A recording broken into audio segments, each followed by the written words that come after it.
una see una politician. Including the former governor of Absina, Aminu, Masari, they all ate in my house. In fact, Masari told me that was the first time we enjoy a ban okra. I never went on air to disparage them, that okra fell on their garments. But that is Wike. So, after that, what happened was Wike got power. He became chairman of Phobia for local government. And that was when his metamorphosis started. Of course, after power in Nigeria comes the spirit of money. Also very demonic if you don't know how to manage it well. So Wike started making small money. He pretended to be supporting his boss, Rotimi Amici.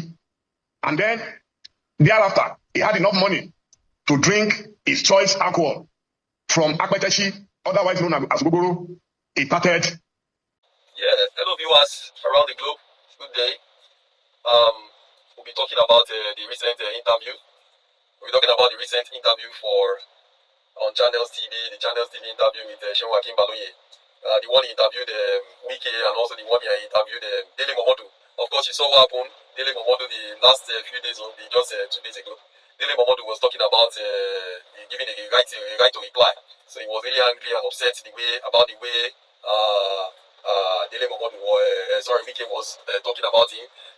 I think Shehu actually asked a lot of questions, but I think the high point of that interview was, people may not notice, but I actually noticed it. The high point of that interview was when Dele Momodu was endorsing Atiku. That's the high point for me. Not all those drunken where he said Wike was he's a drunkard, he drinks, blah blah blah blah blah. Wike for me is one of the highest performing minister of the Federal Republic of Nigeria currently. I don't think in recent years, anyone has performed as much as Wike has done.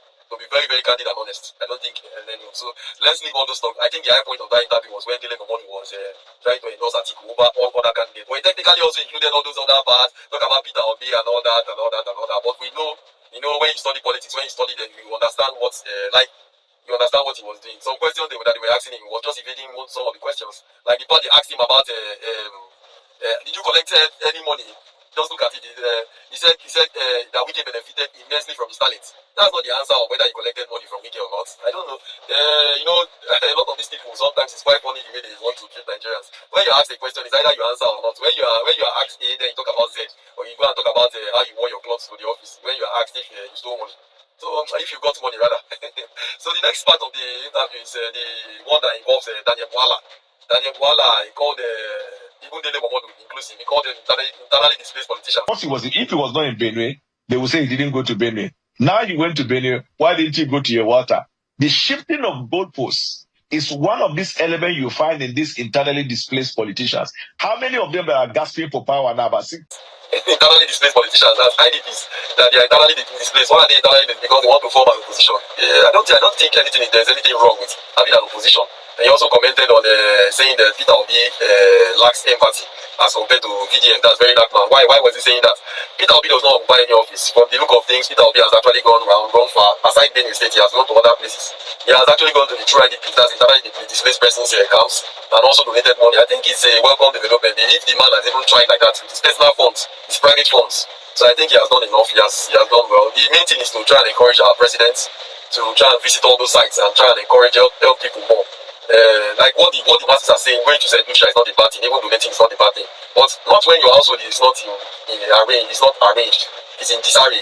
Then you are going to donate money in St. Lucia, giving scholarships when almost half of Nigerian youth are not in school. You are giving scholarship to other people. So that's what the public are saying. And then when you look at it, it's actually true. It's not something. One of those bad points that Daniel Bwala made, and I'll try and play the team to try and correct himself. The part where he said obedience, don't use their brain.